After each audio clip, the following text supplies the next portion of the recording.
நீங்கள் உங்களோட எதிர்காலத்தை உருவாக்க முடியாது, ஆனால் உங்களோட பழக்கத்தை உருவாக்க முடியும். அந்த பழக்கங்கள் உங்களோட எதிர்காலத்தை உருவாக்கும்.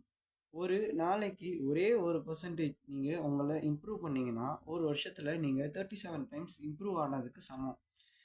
காலையில் எந்திரிக்கிறதுலேருந்து நீங்கள் சாப்பிட்ற சாப்பாடு வரைக்கும் எல்லாமே ஒரு இன்வெஸ்ட்மெண்ட் தான். ஸோ அந்த இன்வெஸ்ட்மெண்ட்டை நீங்கள் ஜாக்கிரதையாக பண்ணணும். ஸோ காலையில் எந்திரிச்ச உடனே ஃபஸ்ட்டு என்ன பண்ண போகிறீங்க அப்படின்றது உங்களுக்கு முன்னாடி நாளே தெரிஞ்சிருக்கணும். அதுக்கப்புறமா நீங்கள் அந்த டேயில் என்னென்னலாம் சாப்பிட போகிறீங்க, 3 வேளை சாப்பிட்றதா இருந்தால் காலையில் என்ன சாப்பிட போகிறீங்க, மதியம் என்ன சாப்பிட போகிறீங்க, இரவு என்ன சாப்பிட போகிறீங்கன்றத நீங்கள் பிளான் பண்ணி வச்சுருந்தீங்கன்னா அது சமைக்கிறதுக்கு நீங்கள் யோசிக்க தேவையில்லை. இல்லைன்னா உங்கள் வீட்டில் யாராவது ஏதாவது தராங்கன்னா அது உங்கள் மனசுக்குள்ளே நீங்கள் சொல்லும்போது அதுக்கான உங்களோட உடம்பே ரெடியாக இருக்கும் அதை ஏற்றுக்கிறதுக்கு.